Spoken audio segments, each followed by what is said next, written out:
Hi guys! Welcome back to another episode ng aking YouTube channel. So, pasensya na, medyo natagalan ang aking pag-upload. Ito pala yung continuation ng aking adventure dito sa Sabah, Malaysia. So, papunta ako ngayon sa Jessel Point Ferry Terminal kung saan ako ay mag-island hopping.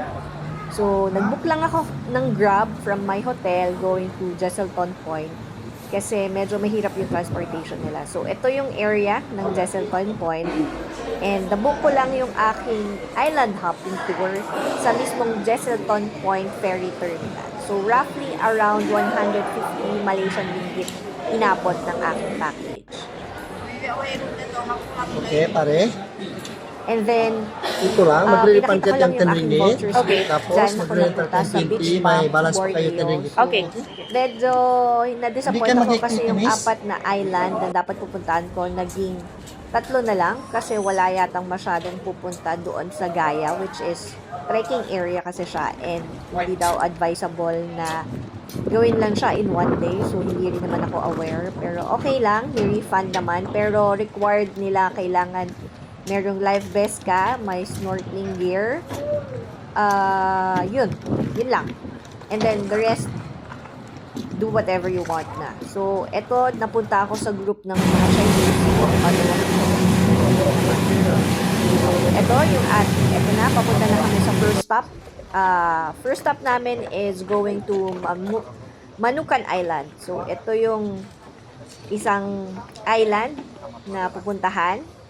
So, pagkapunta mo dito sa island na to, kailangan mo lang ipakita yung parang proof na kasama ka dito sa tour na to, yung pangalan kung saan mang tour ka kabilang. So, magre-register ka lang and then that's it. Pwede mo nang gawin kung ano man yung mga gusto mong gawin dito sa island na to. So, be careful lang pala kasi ang Malaysia is Muslim area.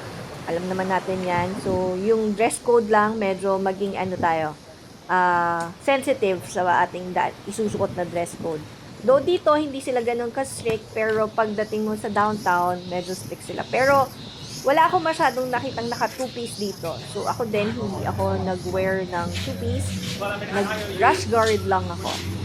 So, maganda yung area dito sa Manukan.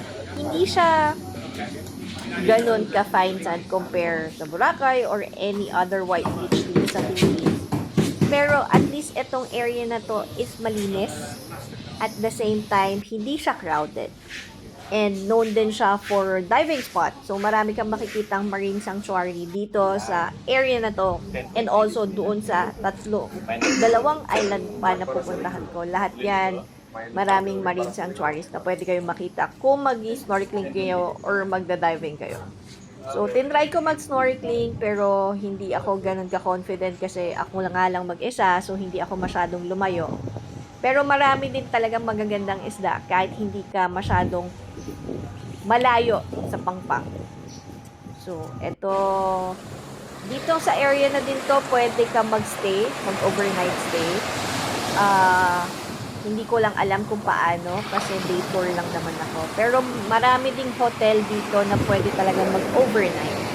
And nakikayan yung itsura ng buhangin niya. Hindi siya ganun ka-fine, pero pwede na.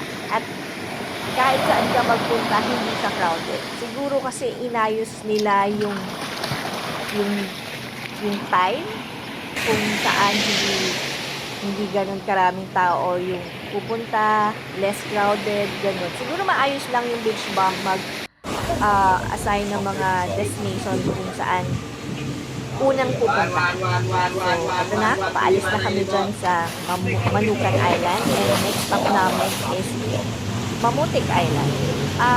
Similar lang din siya sa Manukan Island.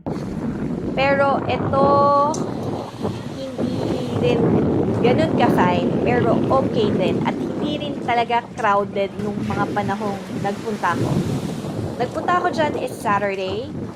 Dapat maraming tao yun, di ba? Pero wala talaga, hindi kami crowded. And come and go din naman yung mga speedboat.